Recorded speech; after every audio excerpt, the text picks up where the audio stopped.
Hein? Il y a Chanchon? Oui. Oui, t'es bien.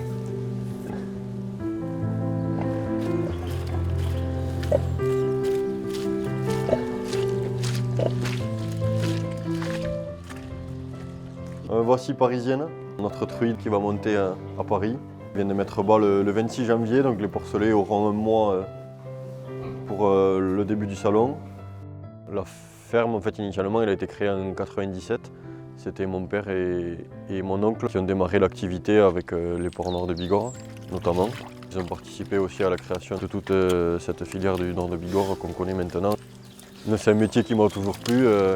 J'ai toujours aimé travailler dehors, faire quelque chose de manuel. Je voulais déjà à tout prix faire un métier là-dedans. Et j'ai toujours baigné là-dedans depuis toujours, vu que mon père, ça fait maintenant 25 ans qu'il est installé. Donc j'ai toujours connu ça et donc tout s'est fait naturellement.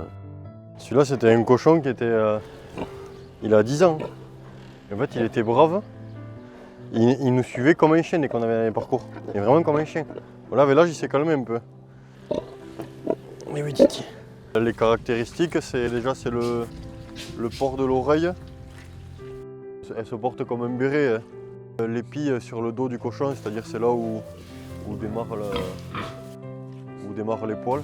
Il y a aussi les pattes fines derrière. Cette année, la nôtre a été choisie. Et sa mise à bas tombait bien, quoi. Puis la truie est jolie aussi.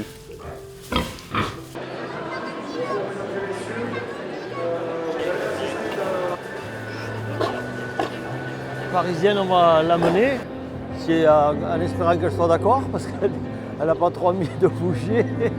Et on va l'amener sur le ring pour défiler. Et voilà, donc c'est pour ça qu'il faut la brosser un peu, la préparer, quoi.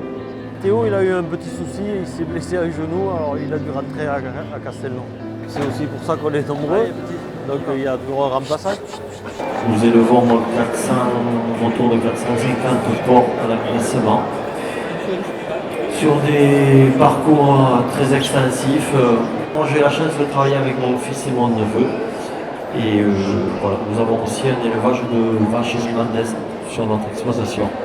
Maintenant, il y a la deuxième génération d'éleveurs qui arrivent. Ce sont nos enfants qui reprennent le flambeau, qui travaillent avec nous. Ça prouve que notre filière vit bien et que la relève est assurée.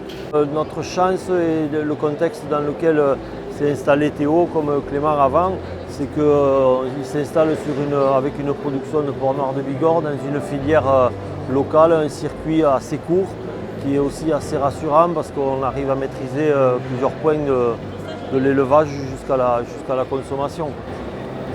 On est très contents, très heureux et très fiers.